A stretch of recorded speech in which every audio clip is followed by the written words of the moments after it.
Graças a paz, meus irmãos. Estou disponibilizando esse vídeo para que os irmãos que não entenderam, não compreenderam bem a palavra da nossa pregação ontem possam ter uma nova oportunidade de compreender aquilo que foi ministrado, e os irmãos que não puderam comparecer ao culto, que possam ter a oportunidade de estudar a palavra de Deus juntamente conosco. O texto a qual foi utilizado na ministração de ontem foi 2 Coríntios, capítulo 11, versículos 23. Segunda carta de Paulo aos Coríntios, capítulo 11, versículo 23, que diz: São ministros de Cristo, falo como fora de mim, eu ainda mais. Ontem, dia do pastor, nós homenageamos esta pessoa tão importante para a nossa vida. E trouxemos uma mensagem com o título O Verdadeiro Pastor, tendo como texto isso que acabamos de ler. Desde tempos antigos, irmãos, Deus levantou pessoas para guiar o seu povo dentro de sua vontade. Foi o caso dos patriarcas, dos profetas, dos juízes, sacerdotes e reis. Eles conduziam o povo à santidade e obediência, mencionando sempre a lei de Yahvé. Lei essa que, se respeitada, traria sobre eles prosperidade e felicidade. Caso contrário, sofreriam punições por desobedecerem àquele que com forte mão os tirou da casa da servidão e os pôs numa terra que emana leite e mel. Mas com o passar do tempo, esses líderes inflamaram seus corações com a altivez, soberba, com o orgulho. E o povo também tornou o relacionamento com Deus, devido a isso, algo mecânico e superficial. Então Deus haveria de formular ou reformular todo o conceito de liderança a fim de revitalizar o seu contato com o povo e também expandindo os territórios da salvação a nós gentios. Seria então instaurado o conceito pastoral. A vida de Cristo, o Filho de Deus, com a vinda de Cristo e com a fixação da nova aliança, é clara a intenção de Deus em se relacionar de melhor forma com seu povo, através daqueles que, vocacionados por Deus, liderariam a então igreja, pois vemos em Jesus o cuidado do amor, o cuidado do Pai em amor às suas ovelhas. Como nós podemos ler em João capítulo 10, versículo 11, Eu sou o bom pastor dá a sua vida pelas ovelhas. Nós podemos compreender que Cristo ensina a seus discípulos que, se eles realmente prestaram atenção e guardaram tudo aquilo que lhe foi ensinado, eles demonstrariam isso através do amor ao Pai, através de uma vida piedosa, através do amor ao próximo e também através do amor às suas ovelhas, como nós podemos ver na passagem do Evangelho de João, capítulo 21, versículo 17, onde Cristo indaga a João por 3 vezes se ele o amava. E quando Simão responde, Senhor, tu sabes de todas as coisas e sabes que te amo, Cristo então interpela, cuide das minhas ovelhas. Como se Cristo estivesse dizendo, se você me ama como diz que ama, cuide então das minhas ovelhas.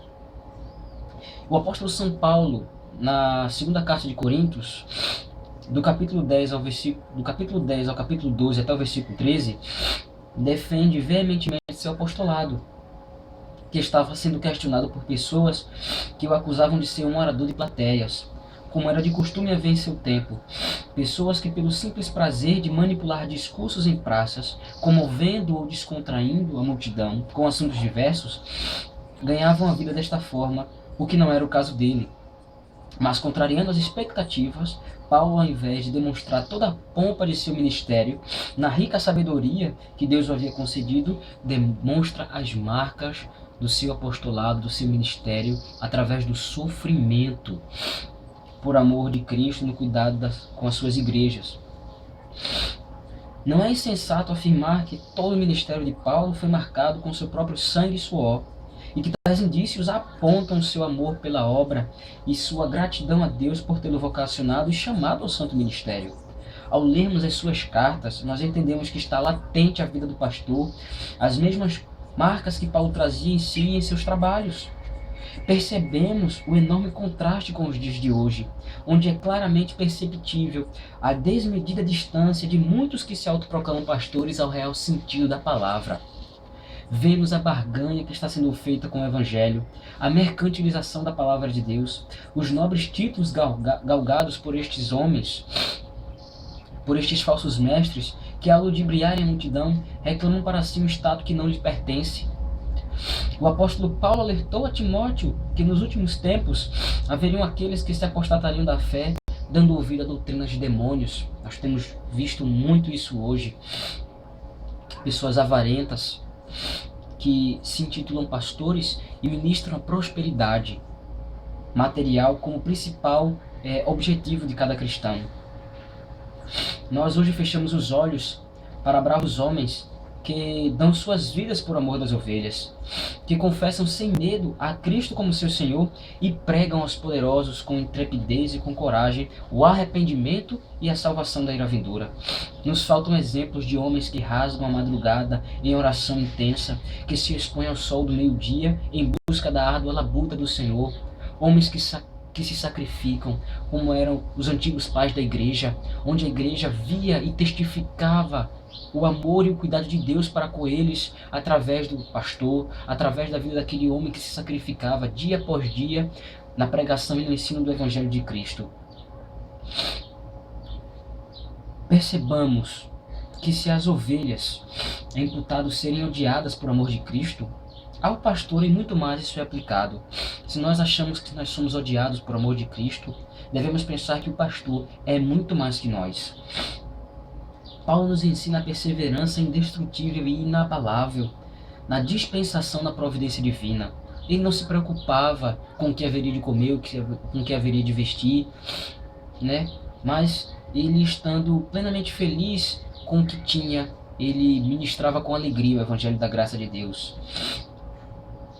Nos aponta a certeza de que tudo que ele fazia era para a glória de Deus, e sua vida não estava voltada para as coisas deste mundo, como está a vida destes falsos profetas, destes falsos pastores, mas ignorando as coisas que para trás ficam e avançando para as que estão adiante, ele prossegue para o alvo, a fim de ganhar o prêmio do chamado celestial de Deus em Cristo Jesus. Essa passagem está em Filipenses capítulo 3, versículo 14. Entendamos que o ministério pastoral é sobrecarregado de lutas e trabalhos, e que se Deus em sua soberania destacou homens para fazê-lo, devemos nós auxiliar nossos líderes, cooperando como membros saudáveis de um corpo perfeito que é a Igreja de Cristo. Oremos por nossos pastores para que o Senhor os ajude em sua vida ministerial e os ampare com fé e graça neste tão glorioso trabalho, irmãos. Devemos observar que a vida do pastor é uma eterna entrega a Cristo, que a vida do pastor é uma eterna labuta, um eterno sacrifício por amor do Evangelho. Devemos honrar esses homens a qual Deus honrou com o santo ministério. Oremos pelos nossos pastores, oremos pelos pastores do Brasil e por todo mundo para que resistam à perseguição que está se levantando pouco a pouco, e nós sabemos disso. Oremos, irmãos, por todos os nossos pastores e pela nossa igreja, para que cada dia nós estejamos consolidados no Evangelho da graça, no verdadeiro Evangelho, no Evangelho da Escritura Sagrada, porque esta Escritura é suficientemente capaz de nos guiar para um melhor relacionamento com Deus. E se uma pessoa que se intitula pastor não prega esta verdade, ela com certeza deve ser desconsiderada. Então, irmãos, está disponibilizado para vocês esse vídeo, para que os irmãos que não puderam assistir a pregação deste sermão ontem na Primeira Igreja Batista em Areias, possam então, assistindo este vídeo, receber essas palavras. Que Deus os abençoe e que Deus nos ajude.